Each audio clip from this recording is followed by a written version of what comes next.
Welcome, sleepless spirit. I'm your storyteller tonight, here to guide you gently into the shadows of slumber, where dreams take over and worries fade away.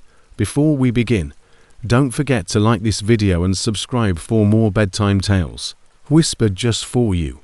Let me know in the comments, where in the world are you watching from, and what time is it as you listen tonight? And if there's a story you've been longing to hear, something spooky, something comforting, tell me. I'm always listening. Now, tuck yourself in. Let the darkness wrap around you like a warm blanket. It's time to let go and drift into the story. When it occurred, I was 12 years later. I'm still having trouble sleeping, even though I'm not the age which you'd expect someone to confront mortality head on. No matter how much time passes or how far you move, this is the kind of narrative that sticks with you. The winter following Christmas began. My older sister had just given me a ton of art items, and I was completely organized. I required a large storage container that could accommodate everything: paints, glitter, yarn, beads and scissors. The ones at the neighborhood shops were absurdly expensive. At the age of 27, my sister Harper recommended that we try Craigslist. She had previously purchased a second-hand bookcase from it and claimed that, with caution, it might be a treasure trove. We spent several days looking through the postings in the area of Brook Hollow, our little Oregon town. Everybody knew your business, or at least claimed to. In one of those villages with weathered benches and cracked sidewalks, we eventually came across a listing. Heavy-duty XXL tote. $10 OBO. Brand new, spotless, and crack-free. Tony was the seller's name. There is only Tony and a 2-sentence description. No profile picture and no last name. The photo showed a huge tote that was much larger than anything I could see in stores. Harper used her account to send him an email. An hour later, he responded in a polite but casual manner. "Hey, the tote is still here. Can we get together today? LMKWARE functions." I recommended the 5th Street Dollar Mart. Our apartment complex was 2 blocks away, and it was sufficiently public to be secure. He promptly replied to the message, "Is it simpler to simply meet at your house? I am able to drop it off." At that, Harper scowled. "Prefer a public place? We're not far though. Dollar Mart at 9 p.m. work," she typed. "Sure, but kind of late for y'all to be out. No LOL." Tony's response. In response, Harper handed me a $10 and added, "You've got your phone, right?" I swear I don't bite. She was working an overnight shift at the hospital that night, so I was on my own when she said, "Nod, text me the moment anything feels off, own." It was just a tote, so I didn't think much of it. The guy sounded a little strange, but that was typical of Craigslist users. I packed my wagon to take the tote home in, wrapped myself in my scarf and hoodie, and left at 8:30.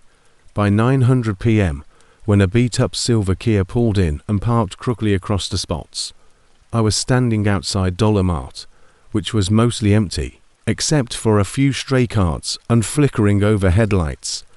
A man in his late 40s or early 50s, wearing a thick brown jacket with stains on the sleeves and a scruffy grey beard, waved and said, "Hey there, you the one here for the tote?" "Yes," I said, nodding. Shoot," he said with a smirk. "I left it at home. Would you like to quickly travel over with me? About 2 minutes separate us." I said, "I'm not allowed to get in cars with strangers," and instantly felt uneasy. I gripped the handle of the wagon and said, "That's fair, smart girl, but I swear it'll take 2 minutes. You'll be back before anyone notices." He laughed as if I were being cute. My stomach rumbled. "Tell you what, if you ride with me, I'll give it to you for free." "No." After giving me one more look, he added nonchalantly, "Your address is 131 Maple Row, 3rd floor." I went cold. I had never given my address to him. "What?" I exclaimed. He grinned, but it was no longer friendly. "Saw it in the email that your sister sent." Something like metadata. It's not that difficult. My heart began to pound in my chest. I initially retreated slowly before launching myself into a run. I hardly remembered crossing the street since I was running so quickly. My lungs were raw from the chilly air, and my legs were burning. I didn't stop, though. I abandoned the wagon. When I arrived home, I bolted all the windows, locked the door, and banged it. I pushed a chair beneath the handle as well. I dropped my phone while attempting to call Harper because my hands were trembling so much. I never even had a chance to hit send. I heard footsteps in the hallway at that moment. It was close to 1000 p.m. right now. Everybody on our floor was either working late or asleep. The steps were slow, heavy, and purposeful. And then there was a knock. "Hey," said a deep voice. "You still want that tote? Come help me carry it." I couldn't move. "It's in the car." Then the doorknob jiggled, and I jumped under the bathroom sink, curled into the small cabinet with the plunger and an old broom, my ears ringing, my heart thumping so loudly I could hear it echoing in the pipe, and I covered my mouth to stop myself from crying. Bang.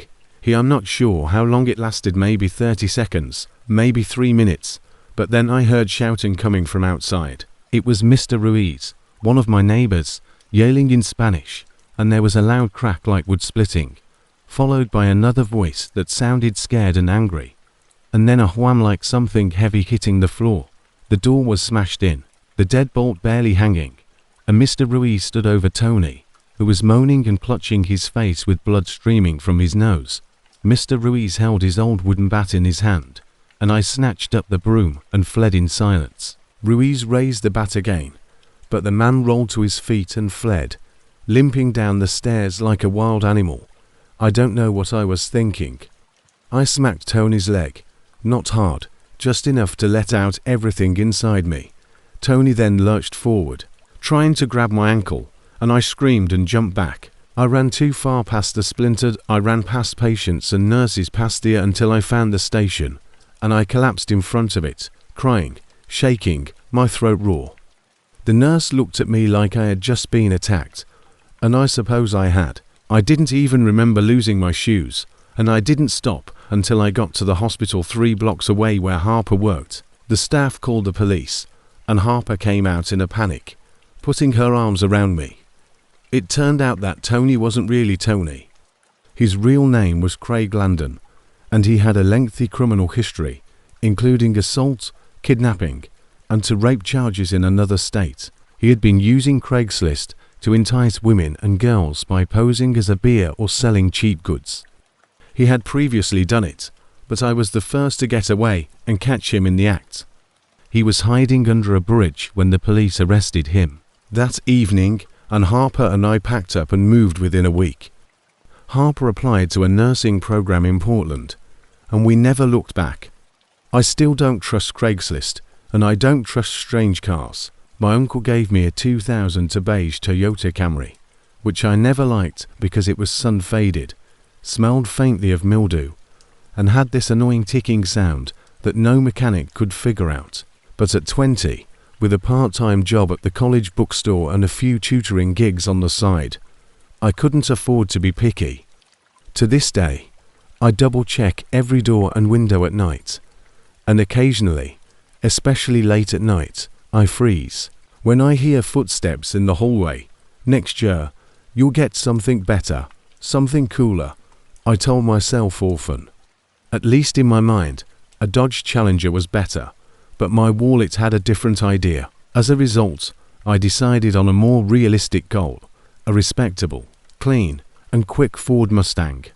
I had $9,000 saved, which was definitely insufficient for a new one.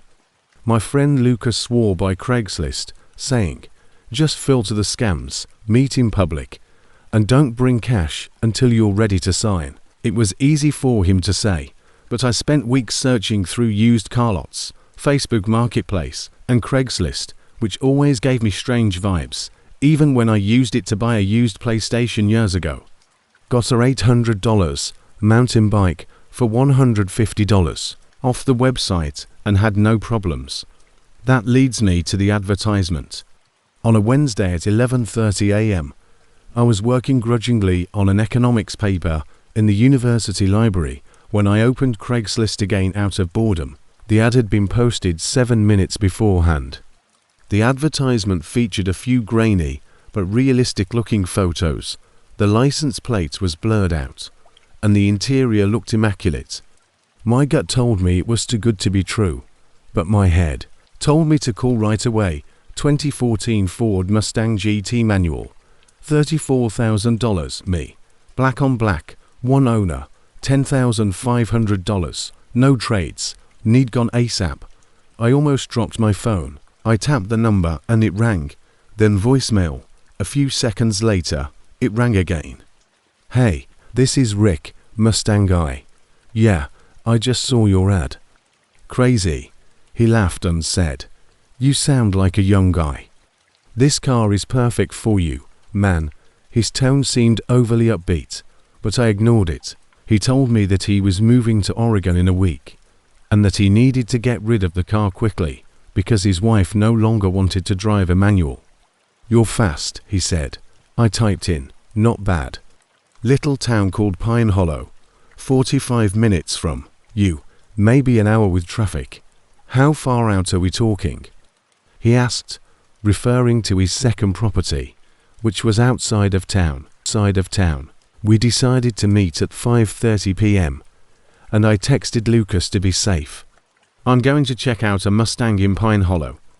Here's the location. The region was remote, but not unheard of. I'd gone further for smaller things. It began to rain softly as I left campus, and the sky was that drab grey that made everything feel like dusk, even though it was just 5. The farther I went into Pine Hollow, the more alone I felt. Lucas, if you don't hear from me by 7, you're going to die. Me. Thank you for the support. The GPS led me down a narrow, paved road, then down an unmarked dirt path lined with sagging mailboxes until I pulled up in front of a rundown one-story house with a rusty tin roof, with no car in the driveway, no Mustang visible, and only a dim porch flickering like a dying candle. There were no stores, no gas stations, just endless tree lines, scattered mobile homes, and gravel roads. I stayed in the car for 5 minutes, 10 minutes. My instinct told me to get out. Then the door creaked open. A man in a brown car, hard jacket, stepped out and gave me a wide grin. He looked to be in his 50s, balding with a bit of a limp. Daniel, he called. I rolled down my window. Yeah, Rick, yes, I apologize. Simply completed assisting my cousin with a task. Enter now. There are cars in the rear garage. The keys must be taken inside. I got out and followed him up the porch steps, wondering why the car wasn't outside, but thinking that perhaps he was attempting to keep it out of the rain. As soon as I entered the house, the smell just through here, he said, gesturing toward a hallway. Thought the garage was out back, I said. It is, he said. It is, he said, pointing to a ripped recliner, a small TV, and stacks of newspapers. Hit me. A mixture of stale smoke, old meat, and something rotten underneath it all. The basement has doors, he remarked. Basement, I went cold. Waiting to see it outside is preferable to me. He laughed. Are you paranoid? That's clever, but I'm not a freak, I promise. 2 seconds, please. Without waiting for an answer, he began to go downstairs. Overhead, there was a creak, not footsteps, not stream settling on the floor. I looked up, and he saw it. My nephew is that person. He has autism. Wears headphones all day. Ignore him. I didn't answer. Now all the alarms in my body were going off. Even though my heart was racing and my palms were perspiring, I followed halfway down the stairs. I heard it at that point, concrete and metal, dragging, then a whisper. It was incorrect, but I couldn't tell if it was coming from the upstairs or the cellar. Too quiet, too methodical. When he got to the bottom, Rick looked up at me. Are you coming or what? Behind him, by itself, the basement door creaked open. The interior was completely dark. There wasn't a damn car in sight. I turned and said, "Actually, I overlooked it. I got to give my friend a call." I sprinted back up the steps before he could respond. However, a taller, younger man with greasy hair and a vacant expression stood at the top. He shut off the corridor. I started, "Hey, man." He just gazed without moving. That's when I heard Rick's voice behind me. "That's not the path you want to take." I didn't even consider it. I slammed the door behind me, scudded into the dirty kitchen, the closest room, and smashed through the screen door to the garden. I ran around the house to my car, my shoes wet with mud. The everything was a haze due to adrenaline. With trembling hands, I climbed in, locked the doors, and turned on the engine. I raised my head. Both of them were observing me from the porch. One of them carried a crowbar or a long wrench. Until I was halfway back to the highway, I pressed the gas and didn't stop. The moment I received a signal, I dialed the cops. I supplied the address to the police officers I encountered near a gas station. Immediately 2 cruisers went out there. They appeared uneasy when they returned. The location was deserted. "You sure you were at that house?" "I'm telling you, they were there," one of them added. "I gave you the precise address." And they looked at each other. There was no utilities, no furniture, no indication that anyone had lived there 4 years, and the locks weren't even functional. I didn't sleep that night, and it was about 12 a.m. Heart sank when my phone rang an unknown number and I put it on voicemail. 10 seconds later, I received a text. "You left your test drive early." I called 911 once more, and officers showed up in 5 minutes. When they searched the property, they discovered footprints outside my bedroom window and a plastic bag with gloves and duct tape in the bushes. Rick, whose real name was Dale Freeman, 47, who had a history of assault, unlawful restraint, and impersonation, was discovered hiding behind my neighbor's shed and was taken into custody without incident. His nephew was never located, and I never bought a Mustang. But more importantly, I discovered that no car is worth your safety, that you should meet in public when using Craigslist or any online marketplace, that you should always bring someone with you, that you should never enter a stranger's home, and that you should always trust your instincts because the next person might not be as fortunate as you are. It was a chilly February afternoon in St. Cloud, Minnesota, and my daughter Aya had just returned from her friend Reagan's house, her cheeks red with wind, and her nose running a little. She kicked off her boots at the door and said, "Dad, I think my bike's too small now." I might not have been smiling when you turned to run. I smiled despite the fact that we both knew it was a lie. About 3 months ago, Isa outgrew her old purple bike, which was small, dented, and had mismatched training wheels that we had taken off last summer. I had tightened the seat and adjusted the handlebars, but it was like trying to fit a sunflower into a teacup. That night after dinner, she sat with me on the couch with my phone in her lap, scrolling through bikes on some high-end website. She loved this pale green bike with mint detailing and a wicker basket, which cost $370 on the 21st birthday. She had begun to notice what other kids had: sleek bikes with suspension forks, disc brakes, and cool colors like electric blue and matte red. I said, "I'll think about it," knowing full well that she might have heard. "I'll clean Rocco's litter every day," she said, "and I'll do chores forever." Our fat tabby, Rocco, looked at me disapprovingly from the windowsill, so I said, "Let me sleep on it." She nodded as if she understood, but I could see the disappointment beneath her smile. The truth was that we didn't have that kind of money, not since my wife, Ellie, was laid off in November. I had a steady job at HVSC, but with groceries, rent, and Ice's braces, I just couldn't afford a new bike, at least not for $370, so I waited until they were both asleep, then opened Craigslist, where the bikes had rusty chains, shredded grips, and the captions read, "Only needs minor TLC." I clicked on each advertisement, and the most were junk. Then I noticed one that caught my eye, a girl's bike, almost brand new, $60, the same light green color Isa had liked, with no basket, though I could always add one, tires that appeared unused, a clean frame, and pictures taken in a well-lit garage. The seller's name was Mark T, and the address was in Clearwater, about 25 minutes out of town. The whole thing felt lucky, almost too lucky, but when you're desperate to make your kids smile, you learn to suppress those nagging voices. Ellie insisted on coming with me just in case, she said. I messaged him expecting a delay, but he responded within minutes, saying his daughter had outgrown it and barely wrote it twice. We pulled up to a nice-looking two-story house with a brick facade, a wreath on the door, and a minivan in the driveway. It was not what I was anticipating. Mark met us outside and appeared to be in his mid-30s, clean-shaven, wearing medical scrubs underneath a flannel jacket. "Craigslist creeps are real," Mark said. "Your daughter will love it," Ellie asked in a friendly but acerbic tone. "Why are you selling it?" "I got it from my youngest last summer, but she wasn't into it," he said. The bike was leaning against the garage wall and looked even better up close than the pictures. The tires still had the little rubber whiskers, and the seat was immaculate, with no scratches on the paint. He appeared honest, so I didn't press him.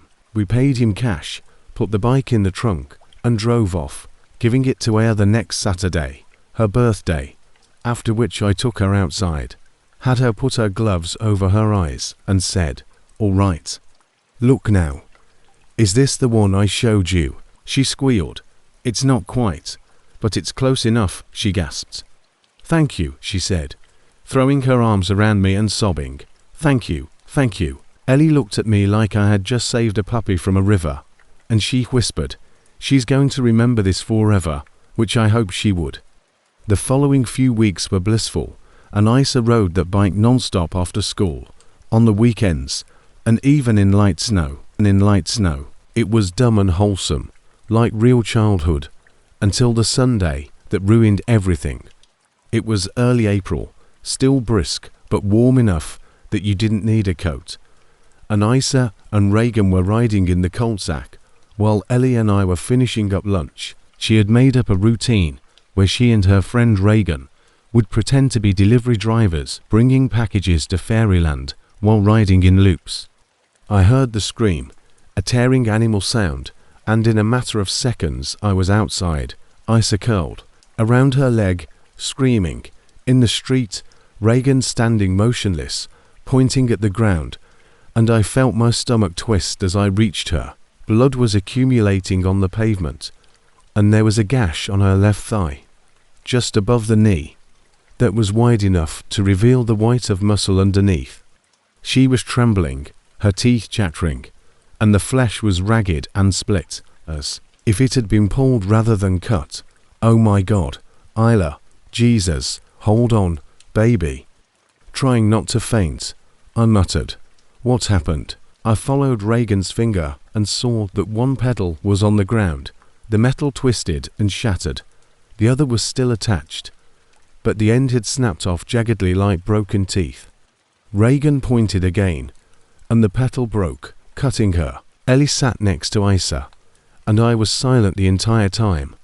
The shaft was rough and spiked, and I felt the edges were sharp enough to cut meat when I picked it up with a paper towel. At the emergency room, they gave me morphine before stitching her up 13 stitches inside, 22 outside, and said she was lucky it hadn't cut deeper or hit an artery.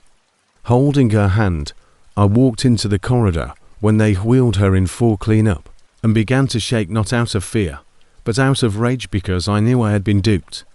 Back home, while Isla was sleeping, I searched the internet and found that the bike's brand, Catelia Vista, was discontinued, but I discovered Reddit, threads, forum posts, and even a local news segment from 2 years prior. Numerous people had reported the same issue pedal snapping at the shaft, causing injuries, and one of the threads connected to a recall notice hidden on the manufacturer's website. They had known, and Mark had known. I called him the following morning, but I didn't initially tell him what had happened. "Hey, Short question, I said. Was that pedal recall a factor in the bike you sold me? After a moment of silence, he responded, well, I believe so. Yes, but you can get free replacements by simply contacting the firm. So why didn't you do that? I asked in a bland voice, and he hesitated. My daughter required sutures, you son. She nearly bled out on the goddamn pavement. Silence. I should report your ass. I didn't really think about it. I forgot. That's when I lost it. Did you even look at the recall notice? I hung off before he could reply. Or did you just want $60 that bad? I didn't think it was a big deal, he began. You didn't think. I'll tell you what's a big deal. Watching your daughter cry in pain while you drive her to the We spoke with a lawyer, and it turned out that we had a case because he neglected to disclose a known safety recall and because the injury was severe. I wanted to bury him at first, but as the weeks went by, I realized that all I really wanted was accountability, and I learned through a mutual contact that Mark was a pediatrician, a settlement. Mark covered all of Vila's medical expenses, and at my request, he had to personally apologize to her. The following month, we met at a small diner, where Isa sat next to me, her stitches now only a scar covered by a bandage. Mark appeared uneasy. Good. I apologize, Isa, he said. I ought to have checked the bike's safety. I was irresponsible, and I'm so sorry you were harmed. She nodded polite, but didn't speak. Thanks for coming, I said, cold but controlled. He left without ordering. That night, I tucked Tyler in. Dad. Yes, pumpkin. Will I ever get a new bike? One that's not going to break. I dipped into our tax return and got her a brand new Trek Pre-Caliber from the local dealer the next weekend. You bet, I said. The best one there is. My throat caught. This time, I didn't gamble because there's no such thing as a good deal. When it comes to your child's safety, I never intended to write this down, but some things just stay stuck in your chest until they start to rot. I've changed the names for obvious reasons, and I'm using a throwaway account for the same. It cost more than I'd wanted to spend, but I read every review, spoke to the staff, researched every part, and even paid extra to have the pedals replaced with alloy ones. It happened to someone I've known for the majority of my life, and for the sake of privacy, I'll call him Lucas. We grew up in the same neighborhood in a mid-sized town in Oregon. Not a city, not a farm town, just one of those middle-of-nowhere towns where people either stay forever or bolt the second they turn 18. Lucas was one of those guys who probably should have left but didn't, not because he didn't want to, but because the circumstances were so difficult for him to deal with. He was smart, really smart, and could fix anything with a motherboard or a boot loop. I used to call him the digital mechanic. However, his weakness was always school, especially math. In the old days, Oregon had a dumb rule that said you couldn't graduate at all if you couldn't pass a certain level of algebra. I remember how hollow Lucas looked the day his grades were announced. After that, his options completely collapsed, and he accepted a job at Summit Disposal, the regional waste transfer station, about 20 minutes outside of town. Lucas failed the math exit exam his senior year by 2 points, and that was it. There was no ceremony, no diploma, just a quiet end to a 12-year marathon. Lucas hated it, but it was a paycheck. Later, I found out that he had started collecting discarded computers from the dump, not stealing, because no one cared what was thrown away. He would salvage old laptops, desktops, towers, and anything else people tossed. At first, it was just a hobby, but then it started working.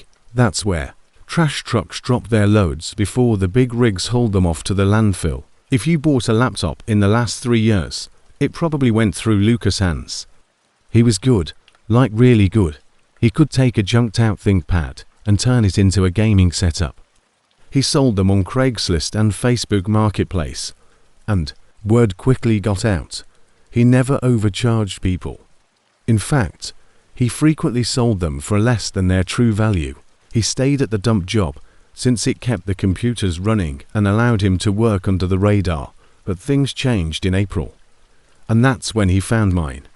It was a Thursday, and I was working at my second job when I received a call at 8:30 p.m. He gave me mine for free when my old HP died during finals. "Can you come over?" Lucas said, seeming more than just anxious or afraid. "I found something," he said. When I arrived, his living room resembled an electronics graveyard, with the innards of 3 laptops spread open on the coffee table. He didn't elaborate, but spoke in that low, quivering tone people use when they're trying not to cry. He indicated a slick, new HP Pavilion that I had discovered in bin 6. Someone had thrown it out as if it were in perfect condition. I nodded, and he swallowed hard before turning the screen to face me. A folder containing hundreds of video files, all of which were gibberish, was open. Names. Lucas claimed that he had been cleaning the hard drive as usual, but when he opened this one user folder that was hidden and encrypted, he discovered a single 5 GB zip file that was password protected. "I almost didn't open it," he said, but curiosity got the better of me. It always does. He used a simple brute force script to crack the password. It took less than 10 minutes. Inside, there was a nightmare. I won't tell you everything, but some of it wasn't just against the law. It was wicked.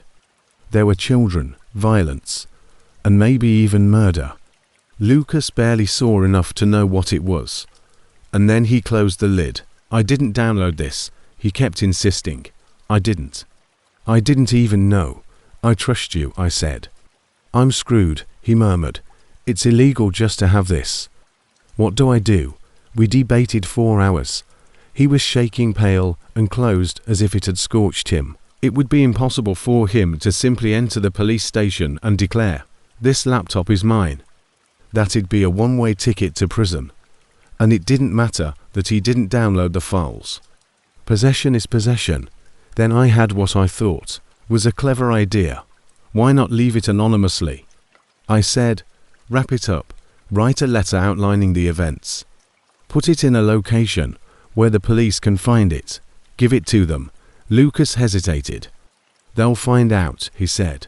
"Serial numbers, possibly. Even monitoring." Thus, we meticulously prepared it. To check for fingerprints, he cleaned the laptop. To handle it, put on gloves. To make it appear like a forgotten donation, even place it in a gift bag with Christmas wrapping paper. The note was ambiguous and typed, "There is criminal evidence on this laptop. At Summit Disposal. I discovered it in a dumpster." What was on? It was unknown to me. Kindly look into it. He wore a cap, mask, and a simple hoodie. It didn't arouse suspicion because it was still CO era. Shortly before closing, he left it in the Pine Brook Police Department lobby and left. Or so we believed. He apparently placed the suitcase in front of a lobby camera. Chaos ensued once an officer saw the strange gift bag and read the note. He was immediately connected to the laptop. Lucas was seen carrying the computer into his truck when police viewed footage from the disposal site. It wasn't helped by his Craigslist advertisements. They demonstrated that he had years of experience selling second-hand computers, they thought. He was a careless guy with a side business. The next Monday, they took him into custody. That night, he called me from jail. He cried, "Dude, they believe I succeeded." The bail amount was $50,000. Our group couldn't afford it. Prosecutors rejected his public defender's attempt to explain the circumstances to the judge. They stated that no innocent individual would go to such measures to hide, and that the drop-offs, anonymity demonstrated a guilty conscience. Lucas reportedly accessed the file, cracked it, and played films that demonstrated his objective. What is the intent? In order to report a crime. It made no difference. The damage was already done. A week later, the tale went viral on our local subreddit. A local Craigslist fraudster was apprehended using CP. Like wildfire, it spread. Those who had previously purchased from him fell silent. Parents who were familiar with him from the community center became aloof. He had a brand. 3 weeks later, I went to see him. The jail facility smelled of fear and bleach and was filthy. He appeared thinner. "I'm not going to last in here, man," he replied. He wasn't crying, so I didn't even see it just enough to know what it was, but I knew I was going to act appropriately.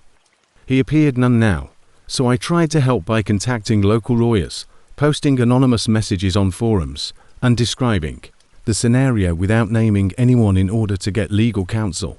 However, every response I received said the same thing: he shouldn't have opened it. Just delete it and go on. Reporting it doesn't. One guy said it best: finding that content is a trap. You can't touch it, look at it, or report it without becoming guilty by association. It's radioactive, and I realized something sickening. There's no safe way to do the right thing. The worst part is the waiting. The Department of Justice hasn't dropped the charges yet. We're taught that honesty is the best policy and that good guys triumph. But Lucas is still in custody over 3 months later. His case hasn't even gone to trial, and I'm not sure if it will. They could cut a plea, bury it, or let it sit as. His life is dissolved in a 6x8 cell. Lucas attempted to be a good man in a horrible circumstance. He could have just deleted the drive, sold the laptop, and gone on. He could have even burned it, but he tried to do the right thing. And now he's in jail, alone, broke, and permanently branded. That revealing the truth is noble. That's a lie. The truth is that you won't save anyone by going down with the evidence. So if you ever find yourself in that scenario, don't do what he did. Don't be the hero or the martyr. Instead, delete it, destroy it, and walk away. It was February, cold, grey, and uneventful, and I had just moved into a new place. I'd been looking for a good stereo setup for more than a year. One of those small shelf systems with good sound and, more importantly, a built-in turntable. Vinyl had returned to my life after 10 years of collecting dust, and now that I had my own place and some money saved up, I wanted to enjoy it properly. I was about to give up when I remembered Craigslist. I had an apartment in a quiet town called Fairhill, just outside Columbus, Ohio. The rent wasn't cheap, but it was the first place I could call home, and I wanted to fill it with things that felt like home. The living room had an empty corner that practically cried out for music. Amazon had what I wanted, but at almost $300, it was more than I could swing our rent and bills. eBay was worse. Half the sellers had dubious feedback scores or shipping costs that doubled the price. It was worth a try even though I hadn't used it since college. I looked for turntable stereo shelf system and narrowed my search to postings within 50 meters, and within 10 minutes I discovered one. It's a compact shelf stereo system in excellent shape, and it costs $100. There was a silver Panasonic system on a folding table with cables neatly coiled beside it. It wasn't new, but it looked clean, and there was a record sitting halfway on the turntable. The Rolling Stones Let It Bleed. Turntable and O input. Must pick up. Text preferred. I texted the number, expecting a response or a bot, but it was quick. Hey, still available. We can meet tonight if you want. Walmart on East Park Avenue around 8 o'clock. I hesitated, realizing that Walmart was about 15 minutes away, and I wasn't excited about meeting a stranger in a parking lot after a long day at work. I left at 7:30. The sun had already set and the sky was saturated in that deep blue that occurs just before complete dark, but the price seemed right. The listing looked genuine, and the guy even closed his text with a smiling face. Sounds okay. I'll bring cash. See you then. The parking lot was fairly busy, with families in minivans, a few people pushing carts, and the like. I parked close to the garden center and texted the guy here. I had my iPhone in the front and $100 in my back, pocket folded. I was wearing jeans and an old hoodie. Nothing fancy. No answer. So I waited till 8 o'clock came and went, then 8:10, at 8:15. I assumed I had been flaked on because last-minute cancellations weren't unusual, so I sighed, started the car, and got out, thinking I'd stop for some food on the way home, when I saw them. Just before the highway exit, there were two men standing close to the edge of the lot. One of them was holding a phone and waving at me as I went by, while the taller one was standing with his hands in his pockets, observing. I slowed down, and they gave me an expectant look. I pulled up next to them and rolled down the window. Stereo. The man with the phone nodded. That's us. I apologize for parking so far out. I couldn't find a spot closer. I looked around the lot, which had dozens of available spots. I could have inquired why they were standing so far out here, close to the edge, but I didn't want to push the issue. Perhaps they were just frightened people like me. I parked next to their old blue Buick and got out. The taller one, who was in his early 30s, came up to me. He was wearing a cargo jacket and a black beanie, and he grinned in that unthreatening Midwestern manner. "Hey, I'm Mike," he said. "Again, I apologize for keeping you waiting." "No worries," I said in response. He nodded and gestured to the back seat of the car, saying, "Yeah, it's all boxed up. Good condition. I swear, you can check it out." I looked through the window and saw a box, but it was taped up, and I couldn't see anything inside. I should have asked. As I turned back toward Mike, I felt a pressure, a firm jab, like someone poking me between the ribs. I instinctively straightened, and that's when I noticed it.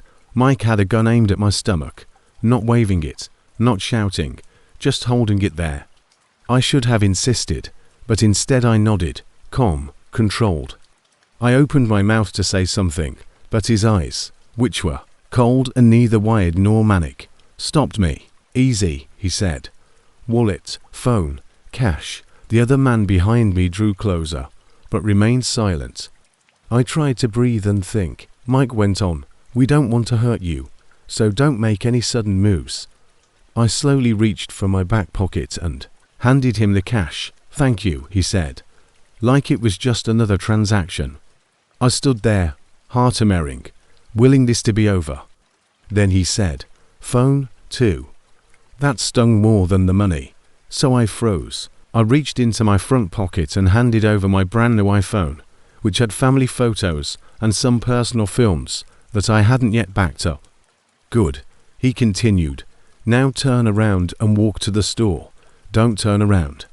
I obeyed, and my legs moved automatically. I didn't hear them drive away until I was halfway to the Walmart entrance, at which point their car peeled out onto the main road, and the tires squealed. I arrived at the entrance numb, and a greeter asked if I was okay. I must have looked shaken and pale. I was recently robbed, so I said, "I need to use your phone." They took me inside and let me to call the police, who came quickly. I provided a statement, and they were courteous, professional, and most importantly, honest. They wrote down everything, including the car's description, the two men, the hour, and the place, but I knew these things deep down. "We'll do what we can," one of them said, "but we've seen this before. Craigslist meets, usually cash, sometimes. Pick people at random." I nodded, hollow. Guys were ghosts. After a while, I replaced the phone, saved up some more money, and bought another stereo, this time from Best Buy, which was having a sale. However, I never used Craigslist again because I couldn't bring myself to. Occasionally, I would look through listings, tempted by the bargains, but Mike's soothing voice would always be playing in my head. I thought I was careful. That meeting in a public place like Walmart meant I was safe. But these guys knew exactly what they were doing. They picked a shadowy edge of a busy lot, kept things calm, swinging, and they never caught them. I also learned later that others had been hit the same way, same parking lot, same mow, maybe the same guys, and disappeared before anybody noticed. I don't share this tale to show compassion, but because it happened and anyone could experience it again. If you're ever seduced by a fantastic deal on the internet, be wise, bring a companion, Meet in the daylight, and if you can, meet indoors. I've always had a thing for analog.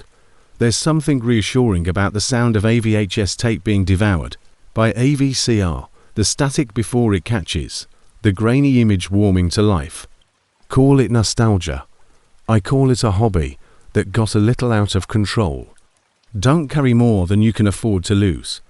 And if something feels off, trust your instinct, because I didn't, and I paid for it. My name is Jordan Whitaker. I'm 32. I work remotely as an IT support specialist for a software company in Knoxville, Tennessee, and I live alone in a small rental home with a basement full of plastic tubs. I want any VHS tapes that were recorded between 1978 and 2005, including commercials, soap operas, infomercials, instructional videos, and bootleg cartoons. I was hooked after discovering an old Nickelodeon Halloween marathon on one tape, complete with 90s commercials, in a box from a yard sale in 2016. I then started searching thrift stores, estate sales, and eBay before turning to Craigslist, which was less crowded. Sometimes, people just wanted this stuff gone. That's how it began, 2 years ago. On a rainy Friday morning in late September, I saw the listing, box of old VHS tapes, mostly home recordings. Take all or none, free, first come, first served. There was no photo, just an address in Harmon, a small town located about 45 minutes west of Knoxville. I had the day off. I had a gut feeling that something was right about the listing's timing and tone, so I emailed and offered to come by right away. They responded in a matter of minutes, saying, "They're in a plastic bin at the end of the driveway. Help yourself, just want them gone." I didn't hesitate. It was one of those cloudy days when the clouds hang low like wet cotton, and you feel like the world might end, but you wouldn't be shocked. Ridgeview Drive was lined with dingy single-story houses, most of which had cars parked halfway onto the lawn, and some of which had overgrown bushes, but looked like they were slowly being sucked up by the earth. The house in question was beige, with a sagging porch and a plastic Halloween skeleton hanging from the gutter, despite the fact that October hadn't arrived yet. As promised in the email, there was a large blue storage bin at the curb. I loaded it into my Jeep, popped the hatch, and looked at the house, expecting someone to wave or peek out. But there was no curtain twitch, no door creak, so I assumed they were either sleeping or just shy. I drove home with the bin in the back, sloshing a little from whatever moisture had accumulated inside. When it stopped raining, I took a shower, packed lunch, and carried the bin inside, leaving it next to the bookshelf in my living room. At around 11 o'clock that evening, I finally opened the lid and found 47 tapes, most of them unlabeled, with titles scrolled in faded Sharpie: Brad's Graduation, Disney Trip 94, TV Movie, Witches, and so on. Sometimes I threw in the first one, unlabeled, black plastic, no dust sleeve, and it clicked into the VCR and began playing immediately. I love unlabeled tapes the most, and you never know what you're going to find. Most of them are just episodes of Cheers, local news, or someone's grandma trying to record a home tour. The video lasted for 15 minutes before there was a tiny flicker of someone fixing a camera. It was blurry and appeared to be from the 1990s. It showed a table with red Solo cups and balloons attached to the chairs, possibly from Chuck E. Cheese's birthday party. The next tape was labeled June 1996, Lake, which was equally ordinary. Camcorder footage of a family vacation, a boy running into the lake, and the father behind the camera saying, "There goes Ben, about to do his belly flop." The scene featured kids shouting and parents talking off screen, which was boring but kind of cute. Before dozing off on the couch, I listened to 3 tapes. The bin was covered with new acquisitions. Life intervened, and the relationship began. Valerie, who didn't like tapes but appreciated my passion, would curl up with me when I watched her. Strange ones.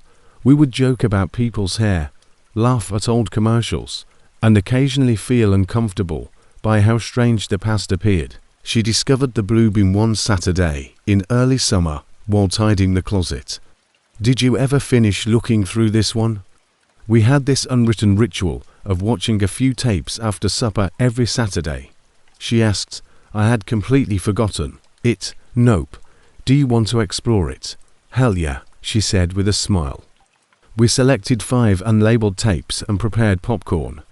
The first few were unremarkable recordings of Unsolved Mysteries, a local high school talent show, and a homemade, cooking video made by a man named Pam. The tape began in the middle of the recording. There was no static, just a man's face near the lens adjusting the camera angle. He appeared to be in his mid-30s, with pale glasses and a sparse beard. Val shuffled uncomfortably as he moved away, revealing a bedroom with a naked woman laying on a bed, porn. Maybe, she inquired. It appears to be old. The man approached the bed and got into it. The woman appeared aloof, her face expressionless, as if she weren't there. After a few minutes, the woman said something which was difficult to hear, but which we managed to catch. Choke me. Val arched an eyebrow. There was no moaning, no conversation, only the soft hum of the camera and the occasional shuffle of sheets. That escalated. We watched. He did it. He was kind at first, then too forceful. The woman twisted her face, kicked, and clawed at his arms. However, he continued, and by the time he was done, she was still.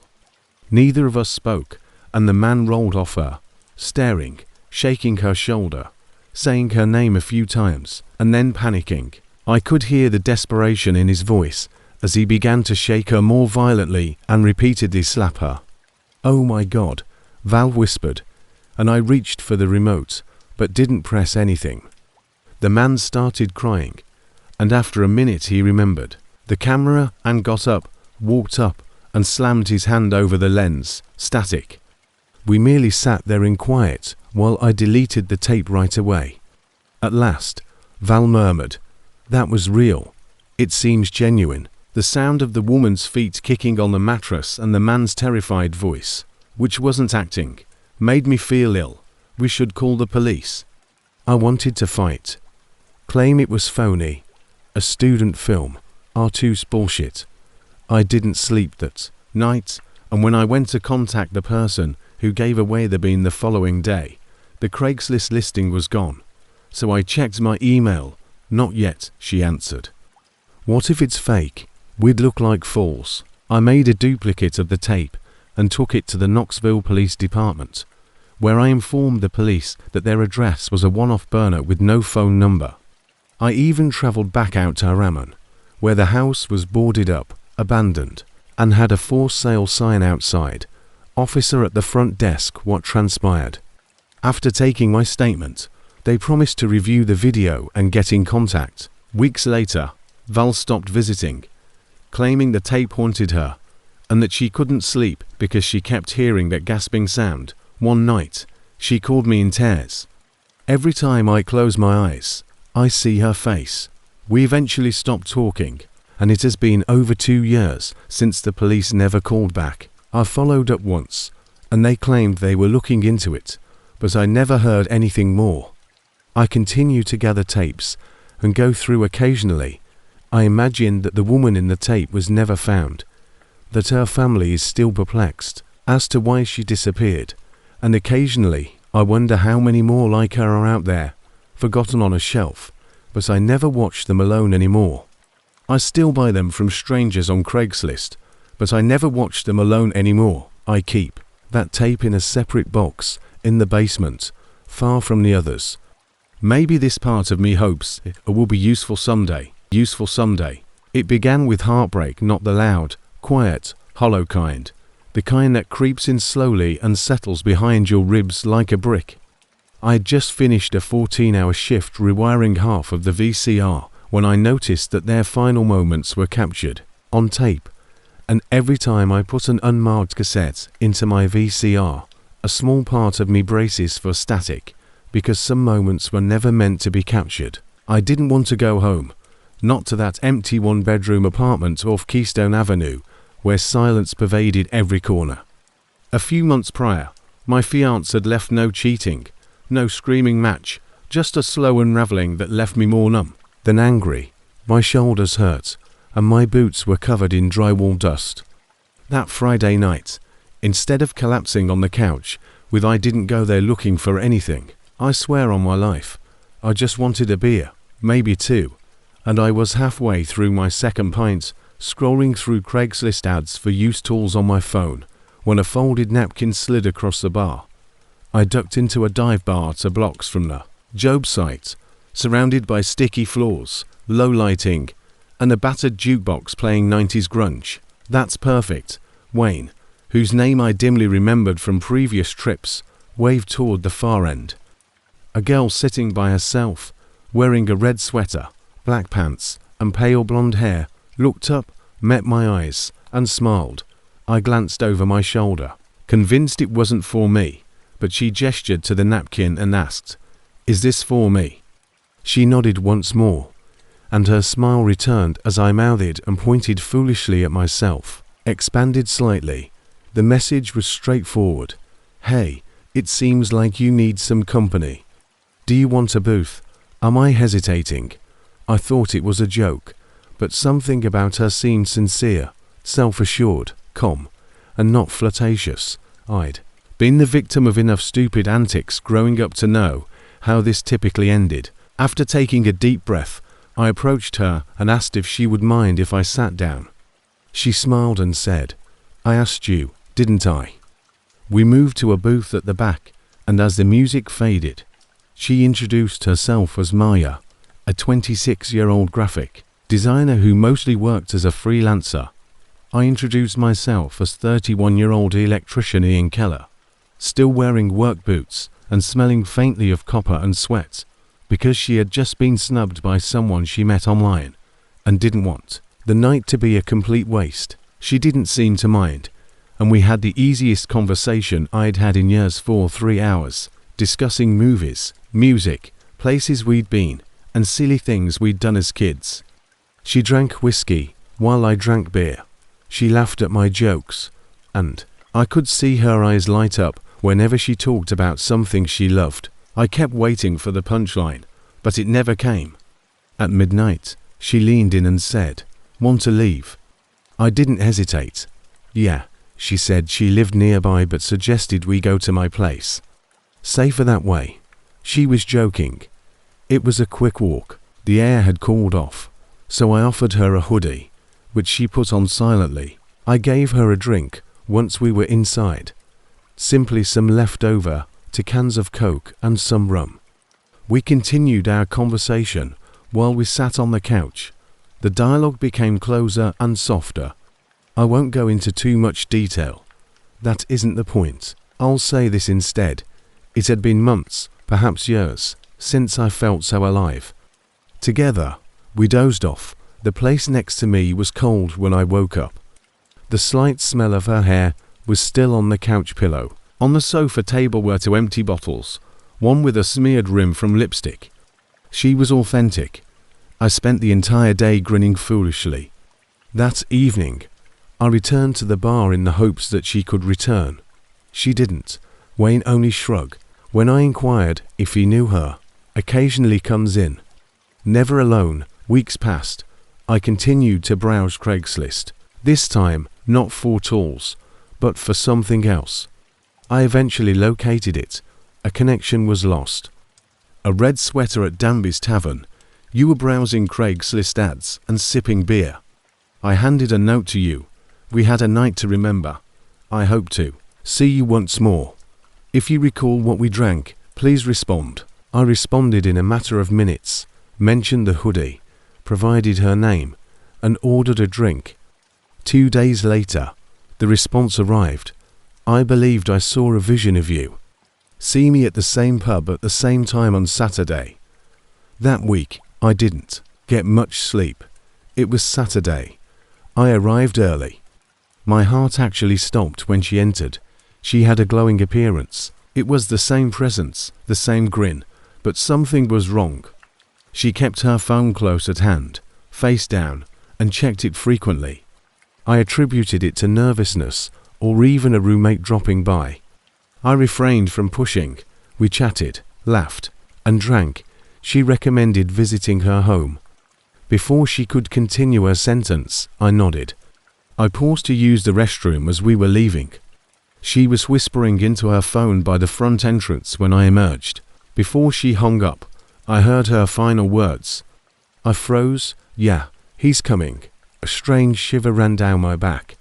Nevertheless, I trailed her to the vehicle. It wasn't the beat-up hatchback she had previously indicated. Instead, it was a simple silver sedan. The passenger seat was where I went. She gave me a smile. Unable to turn on the engine. Are you all right? Already feeling apprehensive, I asked. A voice broke the silence before she could respond. Stay put. It originated in the rear seat. Deeply masculine. I made a gradual turn. A tall, broad, masked man with a pistol pointing at my head was standing there. Now provide me your phone and wallet. I went cold. My physique felt empty. My surroundings became hazy. I would subsequently find out that Maya and Sam simply looked forward, like switching a switch without feeling. I threw the wallet away. The phone came next. With a grunt, the man said, "Get out and walk. Don't turn around." I followed his instructions. I went to blocks before I passed out on the sidewalk and started throwing up. The remainder of that evening is a fog. I arrived home, locked all the doors, and spent an hour sitting on the floor, trembling. I finally went to the police. Didn't have high expectations. Believed it to be another stick-up. However, everything changed when I got to know Detective Carlos Vega. With a mug slid across the table, he said, "Are you certain her name was Maya?" Samantha Raines. History of arrests, theft, fraud, and assault. She was a member of the team that carried out at least the brutal robberies. 3 of the victims failed to survive. I was the 5th, the sole survivor. A month later, they arrested her partner, Marcus, on an unrelated offense. He got a lawyer, remained silent. Samantha disappeared. No digital record, no family is known. Since that night, there have been no verified sightings. I was lucky, Detective Vega said. I felt not fortunate. I've listened to it several times, her giggle, her smile, and the genuine way she kissed me. That night on my couch, I could feel the warmth in her eyes. Did any of it happen? I'm not sure. Perhaps I was just another paycheck, a mark, or a number. But occasionally I wonder if she hesitated when she sat across from me. Did she think about putting an end to it? I'll never know. That might even be worse than a gunshot. It never occurred to me that a second-hand refrigerator would nearly kill me. Everything had finally calmed down by the end of May of previous year. I recently signed the lease on a little, one-story fixer-upper in Covewood, a quiet community in South Carolina. It's one of those locations that lies halfway between nowhere and nothing, quiet, primarily elderly people. After a split that left me emotionally spent and broke, I had recently moved from Colombia. Just having the house ready to live in had cost me almost every penny I had. The utilities were turned on, the paint was changed, the lock was changed, and inexpensive furniture was brought in from thrift stores all the side of the road. There was only one significant item missing, a refrigerator. When I visited the place, I noticed that it had one, but it turned out to be the previous tenants who had been by and taken it back the night before I moved in. I was standing in my kitchen with a cold bottle of water and nowhere to put it. Before I realized, after purchasing some groceries, I had almost $120 left over, which I kept in a cooler. Additionally, used appliance retailers demanded more than $200 for a fridge that is dented. Craigslist, then. It has been years since I used it. I thought a local listing would be my best chance, but the last time was for an old couch in college. I clicked on the appliances section after setting the location filter to within 20 meters. After 10 minutes, I located it. $75 for a refrigerator. Just upgraded, but it works perfectly. The listing featured a single, rather fuzzy photo that appeared to be a typical white-top freezer refrigerator. It was only posted half an hour ago. Greyfield, a little village about 15 minutes away from me, was the address that was stated. I called the number after clicking on it. "Hi there." A gentle, lovely voice from a woman answered. "Hello, I came across your Craigslist ad regarding the refrigerator. I recently relocated close and really need one." "Oh," she answered hastily. "Although I've already received a few requests, it's still available. It's first come, first served." Her voice had a courteous yet impatient tone, as if she didn't want to waste time. I said I could come get it. I own a truck. All I need is $1 to borrow. A pause occurred. "You can PayPal me to hold it if you'd like. I've had people promise to come but never do." That caused me to pause. "I know," she added. "I'm not some sort of scammer." Immediately after, "I will send a confirmation. You can arrive on Saturday at around 2 o'clock. I looked at my bank app. $121.34. I ignored that anxious little voice in my gut and took a breath. "All right. I'll email it right away." Sunnybay76 was her PayPal username. Almost soon after sending the $75, I received an email confirming that she had received it along with the pickup address, which is 214 Hayden Ridge, Greyfield Drive. "Regards, sweetie," she sent a text. "I'll see you on Saturday." It was Thursday. It was hot and sticky on Saturday. I entered the address into the GPS and slid my dolly into the truck bed. It led me to a peaceful area on Greyfield's outskirts. Overgrown grass, broken walkways, older ranch-style residences, the sort of location where many never left after moving there in the 1980s. There was a dusty SUV in the driveway of 214, a fading brick house with cracked shutters. I texted this after pulling in and turning off the engine. The front door opened before I had a chance to exit. A female entered the porch, late 20s, perhaps.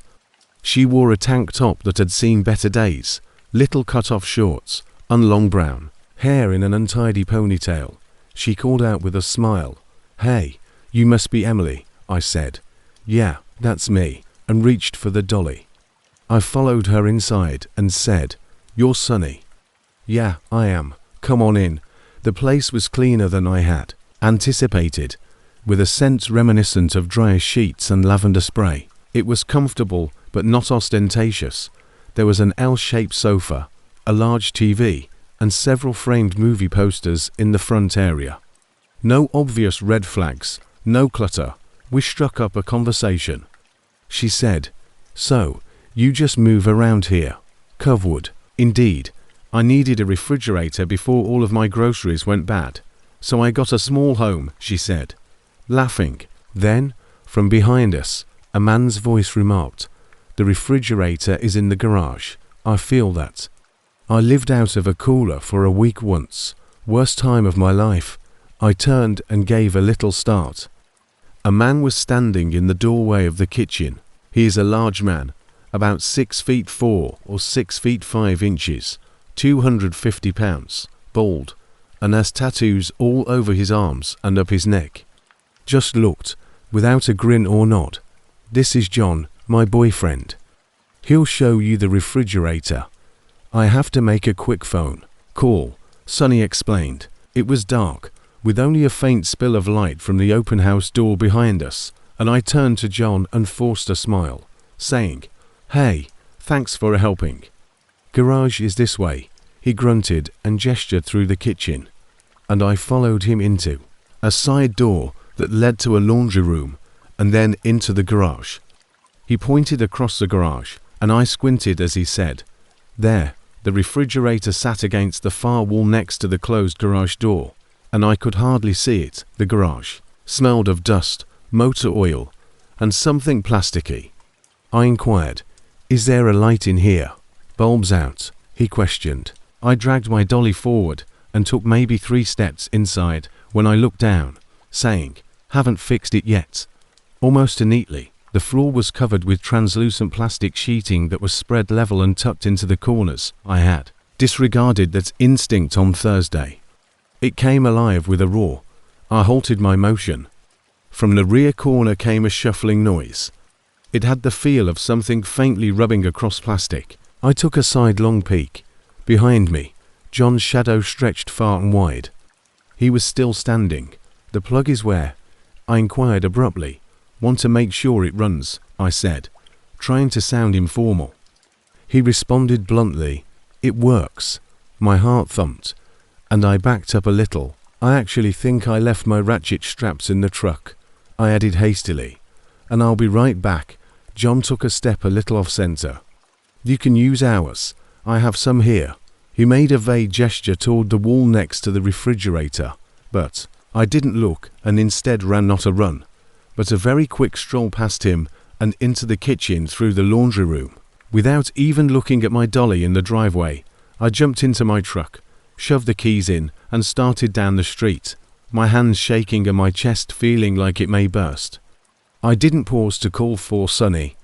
I didn't turn around, and I was out the front door and down the steps in 5 seconds. I was unsure of what to say when I pulled into a gas station and dialed 911. I believe that something strange is going on at a house in Greyfield, where I went for a Craigslist pickup and found plastic all over the garage floor. A man tried to get me to go all the way inside, but he wouldn't let me check the refrigerator.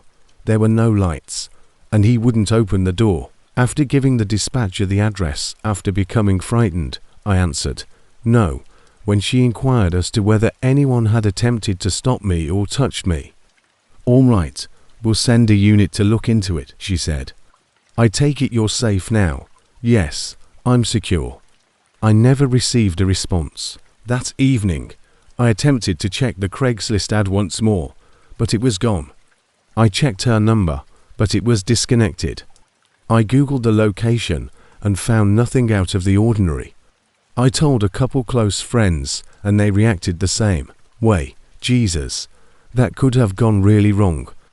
A week later, I found a fridge at a church-run thrift sale 3 blocks from my place. It cost me $100, but it was immaculate and even came with a mini ice maker. I didn't even try to haggle. Part of me wanted to go back to see if the dolly was still there, to see if maybe I was just being paranoid. But another part of me knew I'd trusted my instincts and it had saved my life.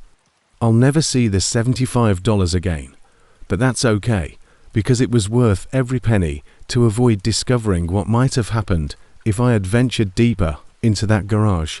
Craigslist isn't always dangerous. In my opinion, there are thousands of trustworthy people selling used appliances, furniture, and other items.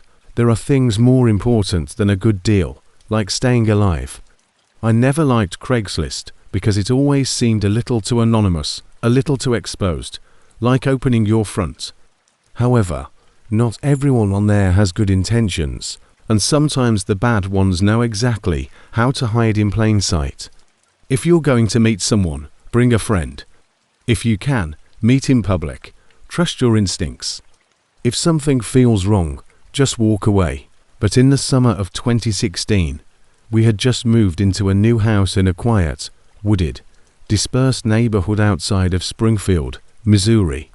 It felt safe, like one of those places you assume crime just skips over. We were thrilled because it had more space, a backyard, and best of all, a brand new, barely used, stainless steel washer and dryer. Our old set still functioned fine, but it was older. We decided to list them online instead of dumping them because they were bulkier, and the dryer made this terrible rattling noise every time it cycled. My husband Rick suggested Craigslist, which I had never used before because he thought it would reach a larger audience than Facebook Marketplace at the time. He took a few good pictures in the garage, wrote a brief description, and listed it under my name.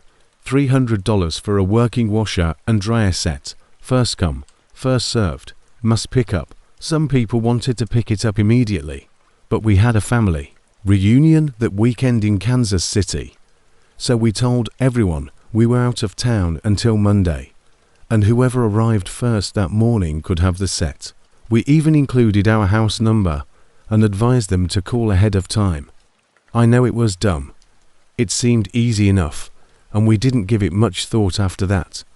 However, we were unaware that someone had taken advantage of that window of absence, and our 17-year-old daughter, Ellie, was home by herself. Ellie wasn't supposed to stay behind because she had contracted a stomach ailment the day before the trip, and she was pale, sweaty, and she begged us to let her stay, saying she only wanted to sleep in her own bed. At first, I was very much against it, but Rick pointed out that she was practically an adult, that she had her phone, that we would frequently check in, and that the neighbors lived directly across the street. We gave in, and although I was still uncomfortable about it, we left her with some soup, Get Red, her favorite shows queued up, and every emergency contact imaginable taped to the refrigerator. I kissed her forehead and made her swear to lock every door, saying, "Don't open for anyone, even if they claim to know us." "I know, Mom," she said with a weary smile. It was late, around 9:20 p.m., and I could immediately hear the dread in Ellie's voice. "Mom," she muttered, "I think someone's in the house. I'm not a baby." We were already in Kansas City, sitting in the backyard at Rick's sister's house when I received a call. She shivered as she spoke. "What? Where are you?" "I'm in my closet. Two guys just came inside. I heard glass break. I think the back window. They're in the living room now." "Ellie," I continued, trying to seem cool. "Hang tight. We're calling the police. Just stay hidden." I just did, and I'm still on the line with dispatch. Rick had already gotten up and read my expression, so I switched on the speakerphone. The dispatcher was trying to calm Ellie, and we could hear a steady, gentle voice in the background. Ellie responded in whispers, and the men, whoever they were, moved slowly and carelessly through the house. "A lady is talking to me, telling me to stay quiet. They're close, Mom. They're right outside my door." That's when my heart fell in my stomach. I was thinking, they're looking for something. They're not stealing random valuables. They're looking for something specific. That damn Craigslist ad. We could hear their muffled talk. "Check the garage. Maybe it's in the basement." I paced around the porch while Rick was already putting our bags in the trunk. His brother offered to drive us back, but we couldn't think or move quickly enough. One was supposed to be home to them. It must have seemed like a free pickup, but it wasn't. The entire phone call lasted maybe 8 minutes, but it felt like years. The dispatcher's voice sounded, "Officers are on scene. Stay where you are." Ellie gasped softly. "They're arguing." One of them mentioned taking a TV instead. There was a beat, then a boom, a shattering sound, and then shouting. Someone shouted, down on the ground, as gun commands reverberated over the phone, and Ellie began to cry. The dispatcher murmured softly, "Ellie, you can come out now."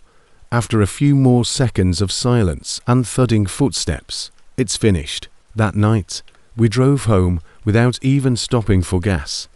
I don't remember the ride, just my hands shaking on the dashboard and Rick's white-knuckled grip on the wheel. As soon as we pulled into the driveway, I rushed to Ellie, who appeared fine on the outside, but had a pale face and blank eyes, as if she hadn't arrived yet. I held her for 5 minutes straight. 2 officers were waiting to give us a rundown, and a patrol car was still parked outside. It turned out that the men had called earlier that day regarding the listing.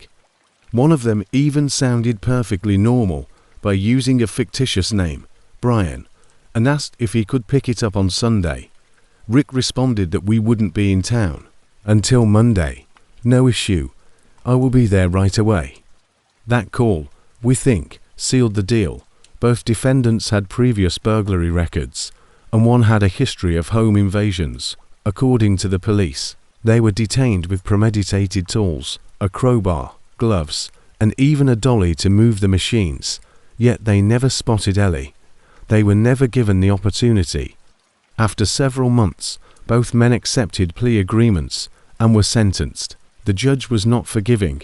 The charges were increased due to prior crimes, and they each received sentences of approximately 10 years. Nevertheless, I recall asking the investigator, what if they had discovered her first? He simply stared at it without responding.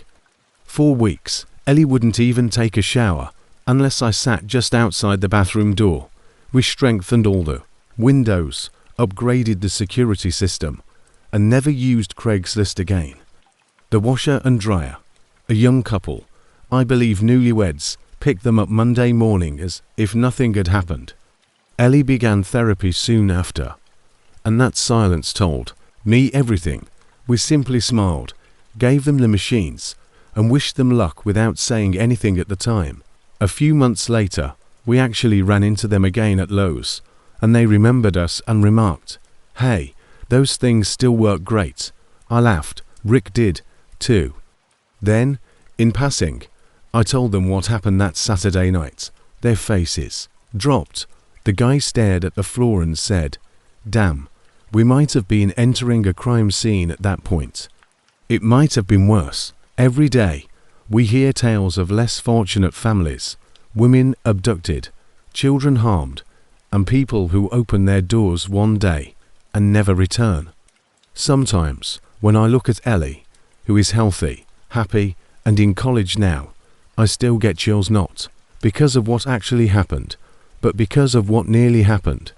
It was the winter of 2014, and I was 12 years old, just shy of 13. My bedroom, like the inside of a Michael store, had exploded, with every drawer and corner overflowing. You know, and I still wore braces and used those puffy pencil cases covered in doodles. That Christmas, I received more craft supplies than I knew what to do with: glitter glue, yarn skins, puffy paints, stickers, and enough beads to choke a dolphin. I pleaded with my older sister Marissa, who was 26 at the time, to help me find a cheap storage bin. My $25 of leftover Christmas money wasn't going to cover it. So we started by searching Walmart and Target, but the excellent ones were either out of stock or too expensive. At that point, Marissa suggested that we go on Craigslist instead. Yes, I had heard spooky tales at school, and even then, the name of Craigslist kind of frightened me. And discovered a listing in less than 10 minutes. Well, large craft tote, $10, fantastic condition. Well, there was a picture. Marissa was a sensible, nonsense type. She had worked at a hospital for 5 years and wasn't frightened of much. It was one of those large, clean, clear plastic totes with blue covers that retail for about $50 or $60. The listing stated that it was ideal for storage or crafts, and that it could be met in public. It was only $10, and that it needed to be gone right away. The seller's name was provided, as Brian lived in Bakersfield, California, about 10 minutes away from us. "Hey, score," Marissa said. She emailed him from her throwaway Gmail and asked if it was still available. He replied within 30 minutes. "You know, yep, still got it." "You know where you want to meet?" Marissa answered, pointing to the Rite Aid parking area across the street. "No," he said. "Why don't you just stop by my house? This place is safer. My residence is surrounded by a camera." You know, that annoyed me. We had just mentioned that we would rather be in a public setting, and here he was urging us to visit his home. Marissa respectfully responded. After a moment, he answered, "Oh, no thanks. Public is better for us. What about Highlands Dollar Smart? I can arrive there at approximately 9 p.m. That's kind of late," I said, glancing at Marissa. "But I work the overnight shift tonight anyhow," she remarked. "You can simply bring your wagon over and meet him. Is that what you truly desire?" Only about 5 blocks separate them. Marissa gave me a breakdown of what to do, but I hesitated. You know, it was close, and I really wanted that tote. I suppose I could. I said why. I had a small track phone flip phone in my jacket, with 1 bar of service, but I knew how to contact 911 at 8:25 p.m., so I grabbed my red wagon with the squeaky wheel and left. She gave me a $10 cash, told me not to talk too much, said it would get worse, and told me to leave if something seemed strange. I kept checking over my shoulder. And even though I didn't typically travel alone after dark, I kept reminding myself, you're just picking up a tote. It was night. The type of cold that made your ears burn. Everything is all right. The fluorescent lights buzzed overhead when I arrived at Dollar Smart's lot at 8:55. A few stray cats darted past the trash cans. I approached it, trying to seem brave, and said, "Hey, are you the one with the tote?" A man stepped out, but he was a Toyota, a beat-up silver sedan with rusty rims, faded paint, and headlights on. His face wasn't menacing, but there was something strange about the way he looked at me, like he was trying to smile, but couldn't quite manage it. "Oh, yeah," he said, rubbing his hands. "I completely forgot. I left it at the house. I stopped walking." "Oh, okay. Should I return later, Yona?" He looked about 40, wearing jeans, a white hoodie, and a scruffy beard. My chest constricted as he went for the car door and said, "You can just come with me. It's 5 minutes away. I'll bring you back after. No, it's okay. I'm not supposed to ride with strangers. He laughed. "You won't be. I'm no longer a stranger. Remember, I'm Brian." I stepped back. "I'm not really allowed." "No," my sister responded. He approached me with a few steps. Okay. "Hey, if you come now, I'll give it to you for free. Save your $10. Then he continued, "You live on Redwood Lane, right?" "Apartment 207. He knew I froze, because that's precisely where I lived. Craigslist isn't the only place I know how to search, sweetie. I hadn't told him that, not in the emails. Every hair on my body sprang up, and I backed up. How do you know that? He finally gave me a full smile, and it wasn't a nice one. I took curves like a race car, dropped the $10 money, and ran without even looking back. My wagon clattered behind me, and I nearly passed out as I bounded into our apartment building, taking the stairs two at a time. I didn't even turn on the lights. Instead, I moved my dresser in front of the doorknob, pushed a chair underneath it, and shut the door behind me. My heart was acting strangely, and I felt like I was about to pass out, throw up, or . I locked all the windows, drew down the blinds, and covered them with jackets and shirts. I tried to call Marissa, but my phone dropped the call. I had no bars. I froze when I heard heavy footsteps coming up the stairs of the hallway, which must have been 15 minutes later. Our hallway was always quiet after 8, and nobody ever came in this late. I squatted next to the dresser, my eyes wide, and then I heard the voice say, "Hey, do you still want the tote?" My gut flipped. I was immobile. "I have it in my automobile. Come help me get it." I covered the peephole with the black hoodie I'd used for the windows. The door knob rattled, then it twisted harder. I crawled silently to the peephole where he was standing, turned away from the door, but I recognized that jacket, that car, and that man. He turned around abruptly, and I flinched, almost screaming. "Eno thud." He was kicking the door now. Thud. I know. Farisana sued in this door now. Then it shook. I snatched a broom from behind the sink and scuttled into the bottom cabinet, curling into a ball. No. Thud. I held my breath as the frame began to fracture. Then I heard someone yelling, "Hey, what the hell? Hey, Mr. Lopez was there, across the hall from our neighbor. Why did you go and die this evening?" I heard a bat hit something, maybe flesh. There was a loud crack and a groan. I yelled as I swung the broom out of the cupboard and saw the man on the floor grasping his jaw. After I hit his shoulder, he snarled and pounced at me. I didn't care that I was crying in front of strangers, that I looked like a crazy person, and I jumped down the stairwell, almost falling head over heels, running barefoot across the street with tears running down my face. I rushed into the nurse's station and yelled, "Please, please help me." They believed I had been attacked. It turned out that Brian wasn't Brian. His real name was Darrell Vince, a 42-year-old man who had already served time for attempted abduction. One nurse wrapped me in a blanket, and another called the police. When Marisa came out and saw me like that, she screamed, and I collapsed in her arms, gasping for air. The police arrived in a matter of minutes. He had used my email to reverse search my identity, and some of his previous victims were still missing. Marisa and I moved within the month. She quit her job, and Doc transferred to another hospital, close to her new college campus. They found a knife in his car, rope in the trunk, and printed directions to my apartment.